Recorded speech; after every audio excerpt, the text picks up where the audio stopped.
ओम शांति। 14/1/22 की बाबा की साकार मुरली है। बाबा ने सुनाया, मीठे बच्चे, यह तन रावण की प्रॉपर्टी है। इसे रावण को देकर अशरीरी बन घर जाना है, इसलिए इससे ममत्व निकाल दो। प्रश्न है, सारे सृष्टि को शांति और सुख का दान देने की विधि क्या है? उत्तर है, सवेरे सवेरे उठ अशरीरी होकर बाप की याद में बैठना, यह है विश्व को शांति का दान देने की विधि। और स्वदर्शन चक्र फिराना, यह है सुख का दान देने की विधि। ज्ञान और योग से ही तुम एवर हेल्दी वेल्दी बन जाते हो, सृष्टि नई हो जाती है। गीत है, मुझे अपनी शरण में ले लो राम। ओम शांति। यह भगत भक्ति मार्ग में गीत गाते हैं कि हे राम अपनी शरण में ले लो। अंग्रेजी में कहते हैं कि एस्लम में ले लो। हिंदी अक्षर शरणागति है। भगत गाते हैं क्योंकि रावण राज्य है, रावण को जलाते भी हैं, इससे भी सिद्ध है रावण राज्य है। इसका भी अर्थ कोई समझते नहीं। रावण का विनाश करने के लिए दशहरा करते हैं, यह भी एक निशानी है। अभी यह संगम है जो इस समय ही राम की शरण में गए हो और रावण का विनाश किया होगा। पास्ट में जो होकर जाते हैं उनका ही नाटक बनाते हैं। तुम बच्चे जानते हो, हम अभी रावण की जेल से निकल राम की एस्लम में आए हैं। राम राज्य में रावण राज्य नहीं हो सकता और रावण राज्य में राम राज्य नहीं हो सकता। गाया भी जाता है, आधा कल्प राम राज्य आधा कल्प रावण राज्य। राम राज सतयुग और त्रेता को कहेंगे। संगम युग पर जिन्होंने राम की शरण ली है वही राम राज्य में गए होंगे। तुम जानते हो, हम अभी राम की शरण में हैं। यह सारी दुनिया एक टापू है, चारों तरफ पानी है, बीच में है टापू। बड़े बड़े टापू में फिर छोटे छोटे टापू भी हैं। अब तुम बच्चों की बुद्धि में है तो रावण राज्य सारी दुनिया पर है। कब से शुरू होता है समझाया जाता है, आधा आधा है। राम राज्य में सुख ब्रह्मा का दिन, रावण राज्य में दुख अर्थात ब्रह्मा की रात। आधा कल्प सोजरा तो आधा कल्प अंधियारा। सतयुग त्रेता में भक्ति का नाम निशान भी नहीं। फिर आधा कल्प भक्ति मार्ग चलता है। द्वापर और कलयुग में भक्ति दो प्रकार की है। द्वापर में पहले पहले अव्यभिचारी भक्ति होती है, कलयुग में व्यभिचारी भक्ति बन जाती है। अभी तो देखो कच्छमच आदि सबकी भक्ति करते हैं। मनुष्यों की बुद्धि को सतो प्रधान, सतो रजो तमो होना ही है। इन स्टेजेस से पास होना है। बाप समझाते हैं, अभी तुमने राम अथवा शिव बाबा की गोद ली है। ईश्वर को बाबा कहते हैं। जब वह फादर है फिर फादर को सर्वव्यापी कहना यह कहाँ सुना है? कहेंगे फलाने शास्त्र में व्यास भगवान ने लिखा है। बाप समझाते हैं, सर्वव्यापी की ज्ञान से तुमको कुछ भी फायदा नहीं हुआ। सदगति देने वाला जरूर कोई चाहिए, वह जरूर दूसरा होगा। सदगति देते ही हैं गॉड फादर, यह तुम्हारा ईश्वरी जन्म है। अभी तुम संगम पर हो। यह संगम का टाइम दिन में व रात में नहीं गिना जाता है। यह छोटा सा संगम है, जबकि दुनिया बदलनी है। आयरन एज से गोल्डन एज होती है। रावण राज्य से बदल राम राज्य होता है। जिस राम राज्य के लिए तुम पुरुषार्थ कर रहे हो, तो ऐसे ऐसे गीत भी काम आते हैं। यह हुआ जैसे श्लोक, इनका अर्थ किया जाता है। राम की शरण में जाने से फिर तुम सुख अर्थात राम राज्य में आएंगे। एक कहानी भी है, तुम पहले सुख चाहते हो या दुख? बोला सुख, क्योंकि सुख में फिर यमदूत लेने नहीं आएंगे। परंतु अर्थ नहीं समझते। बाप बैठ अच्छी रीति समझाते हैं। तुम्हारी बुद्धि में है हमारा देवी देवता कुल बहुत ऊंचा था। पहले ब्राह्मण कुल होता है, फिर देवता बनते हैं, फिर क्षत्रिय वैश्य शूद्र बनते हैं। तुम जानते हो, हमने ही इन वर्डों से पास किया है। अभी आकर ब्राह्मण बने हैं। यह विराट रूप बिल्कुल ही ठीक है। वर्ण सिद्ध हो जाते हैं। 84 जन्म एक ही सतयुग में नहीं लिए जा सकते। यह वर्ण फिरते रहते हैं। ड्रामा का चक्र पूरा हुआ, गोया 84 जन्म पूरे हुए। चक्र तो लगाना ही है, इसलिए दिखाया जाता है। दैवी वर्ण में इतना समय, छत्री में इतना समय। आगे यह पता थोड़े ही था। कभी शास्त्र में भी नहीं सुना था कि ऐसे वर्णों में आना है। तुम जानते हो 84 जन्म कौन लेते हैं? आत्मा और परमात्मा अलग रहे बहुकाल, यह बात सिद्ध कर बतानी है। पहले पहले देवी देवता ही भारत में थे। भारत गोल्डन एज था। उस समय और कोई दूसरा धर्म नहीं था। फिर चक्र को फिरना ही है। मनुष्य को पुनर्जन्म लेना ही है। चक्र पर समझाना बड़ा सहज है। बाबा डायरेक्शन देते हैं, प्रदर्शनी में ऐसे ऐसे समझाओ। इस समय जबकि हमको नई दुनिया में जाना है, तो बाप कहते हैं यह पुरानी दुनिया है। इस पुरानी दुनिया, पुराने शरीर के जो भी संबंधी आदि हैं, उनका बुद्धि से त्याग करो। बुद्धि से नए घर का आवाहन किया जाता है। यह है बेहद का संन्यास। देह सहित जो भी पुरानी इस दुनिया के संबंध आदि हैं, उन सबको भूलना है। बाप कहते हैं अपने को देही समझो। तुम असल में मुक्ति धाम के रहने वाले हो। सभी धर्म वालों को बाप कहते हैं अब वापस चलना है। मुक्ति को तो सब याद करते हैं ना। अभी चलो अपने घर। यहाँ से तुम नंगे अशरीरी आए थे, अब फिर अशरीरी होकर ही जाना है। अभी चलो अपने घर। जहाँ से तुम नंगे अशरीरी आए थे, अब फिर अशरीरी होकर ही जाना है। शरीर को तो ले नहीं जा सकेंगे। आए अशरीरी हो तो जाना भी अशरीरी है। सिर्फ कब आना कब जाना है, यह चक्र समझना है। बरोबर सतयुग में पहले पहले देवी देवता धर्म के ही आते हैं, फिर नंबर वार आते जाते हैं। जब मूल वतन में सब आ जाते हैं तो फिर वापस जाना शुरू होता है।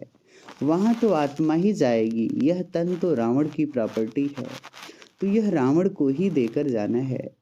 यह सब कुछ यहाँ ही विनाश होता है। तुम अशरीरी होकर चलो। बाप कहते हैं मैं लेने आया हूँ। बाबा कितना सहज कर समझाते हैं। फिर धारणा भी होनी चाहिए, फिर जाकर औरों को समझाना चाहिए। तुम गारंटी करते हो। बाबा हम सुनकर फिर सुनाएंगे। जिनको यह प्रैक्टिस होगी वह सुना सकेंगे। तुम जानते हो हमको इस दुनिया को पवित्र बनाना है। योग में रहकर शांति और सुख का दान देना है। इसलिए बाबा कहते हैं रात्रि को उठकर योग में बैठो तो सृष्टि को दान दो। सवेरे सवेरे अशरीरी होकर बैठते हो तो भारत को बल्कि सारी सृष्टि को योग से शांति का दान देते हो। और फिर चक्र का ज्ञान सिमरण करने से तुम सुख का दान देते हो। सुख होता है धन से, तो सवेरे उठकर याद में बैठो बाबा बस अब आपके पास आए कि आए। अब हमारे 84 जन्म पूरे हुए हैं, तो सवेरे उठकर बाप को याद कर शांति और सुख का दान देना पड़े। योग और ज्ञान से हेल्थ और वेल्थ मिलेगी। जब हम एवर हेल्दी होते हैं तो सृष्टि ही नई होती है। सतयुग त्रेता में हेल्दी वेल्दी हैं, कलयुग में अनहेल्दी अनवेल्दी हैं। अब हम हेल्दी और वेल्दी बनते हैं, फिर आधा कल्प हमारा ही राज्य चलता है। बुद्धि में जब यह ज्ञान हो तब खुशी रह सकी। भले यह भी लिख दो कि 2500 वर्ष के लिए एवर हेल्दी वेल्दी बनना हो तो आओ इस ईश्वरी नेचर की ओर सेंटर में। परंतु यह लिखेंगे भी वह जिसमें ज्ञान होगा। ऐसे थोड़े ही सेंटर खोलते हैं। सर्विस आप आकर करो। जो खोलते हैं उनको खुद सर्विस करनी चाहिए। झगड़ा सारा पवित्रता पर ही चलता है। विष न मिलने से अत्याचार होते हैं। अब है संगम। तो बुद्धि में सुख धाम और शांति धाम को ही याद करना चाहिए। दुख धाम है तो सुख धाम को याद करते हैं, तभी गाते हैं दुख में सिमरन सब करे। यह पतित दुनिया है, ला कहता है सत्युग के अंत में सबको पतित होना ही है। जब तक संगम आए और राम राज्य की स्थापना हो जाए, फिर रावण राज्य का विनाश हो। अब विनाश की तैयारी हो रही है, रावण राज्य खलास होना ही है। बाकी यह गुड़ियों का खेल करते हैं, कितने गुड्डे गुड्डियां बनाते हैं, इसलिए इनको अंधश्रद्धा कहा जाता है। जितने भारत में चित्र बनते हैं उतने और कहाँ नहीं बनते। भारत में ढेर चित्र हैं, गाया भी जाता है ब्रह्मा का दिन ब्रह्मा की रात। दिन को फिर लंबा क्यों कर दिया है, यह भी समझने की बातें हैं। पहले अव्यभिचारी भक्ति फिर व्यभिचारी, पहले 16 कला फिर 14, अंत में कुछ तो कला रह जाती है, परंतु इस समय नो कला। इस समय है तमो प्रधान दुनिया, तमो कलयुग से शुरू होता है, फिर अंत में कहेंगे सतो प्रधान। अब दुनिया जड़ी भूत हो गई है, पुरानी चीज को आप ही आग लग जाती है। जैसे बट का जंगल होता है तो उनको आप ही आग लग जाती है, इनको भी आग लगनी है। थोड़ा भी कुछ आपस में हुआ तो आग सुलग जाएगी। घर में कोई छोटी बात पर झगड़ा हो जाता है, आपस में दोस्त होते हैं, थोड़ी सी बात पर ऐसी दुश्मनी हो जाती है जो एक दो का गला काटने लग पड़ते हैं। क्रोध भी कम नहीं है, एक दो को मारने के लिए देखो कितनी तैयारी कर रहे हैं। यह है ड्रामा। क्रिश्चियन लोग हैं दोनों बड़े, आपस में मिल जाए तो सब कुछ कर सकते हैं। पोप भी क्रिश्चियन का हेड है, उनका मान बहुत रखते हैं, परंतु मानते उनको भी नहीं हैं। यहाँ भी जो बच्चे बाप को मानते नहीं तो वह विनाशी पद पाते हैं। श्रीमत पर चलना चाहिए। श्रीमत भगवत गीता है ना, और कोई शास्त्र में श्रीमत है नहीं। श्री माना श्रेष्ठ ते श्रेष्ठ, जो कब पुनर्जन्म में नहीं आते। मनुष्य तो पुनर्जन्म में आते हैं। विद्वानों ने तो जन्म मरण से रहित की गाई हुई गीता में पूरे 84 जन्म लेने वाले का नाम डाल दिया है। वास्तव में परमपिता परमात्मा ही ज्ञान का सागर, पवित्रता का सागर, पतित पावन गाया हुआ है। वही वरदान देते हैं बच्चों को, उनके बदले कृष्ण का नाम डाल दिया है। पहले पहले शिव जयंती, फिर होती है कृष्ण जयंती। शिव बाबा आते हैं नई दुनिया स्थापन करने, तो पहले बाप का जन्म फिर बच्चे का जन्म। बाप के जन्म से ही कृष्ण बच्चा निकला, वह भी एक तो नहीं होगा।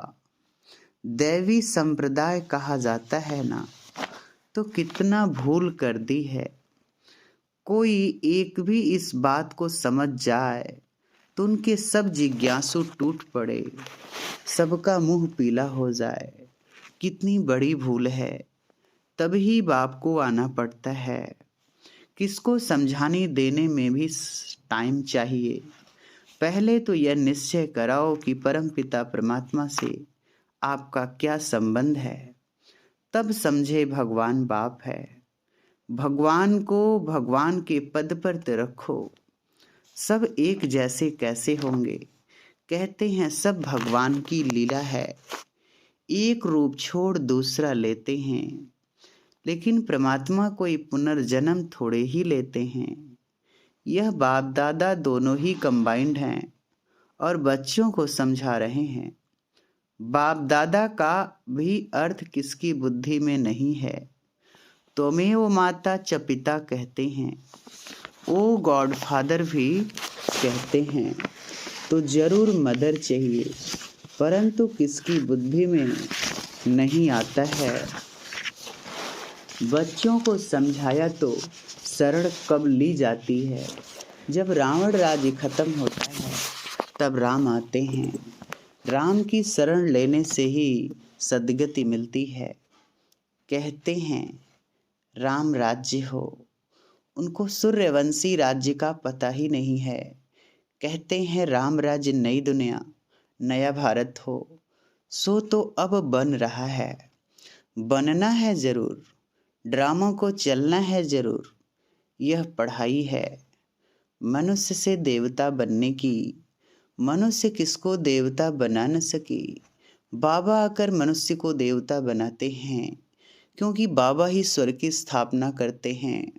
ब्राह्मणों की माला नहीं गाई जाती है, बैजंती माला विष्णु की है। यह है ईश्वरी घराना जो अब नया शुरू होता है।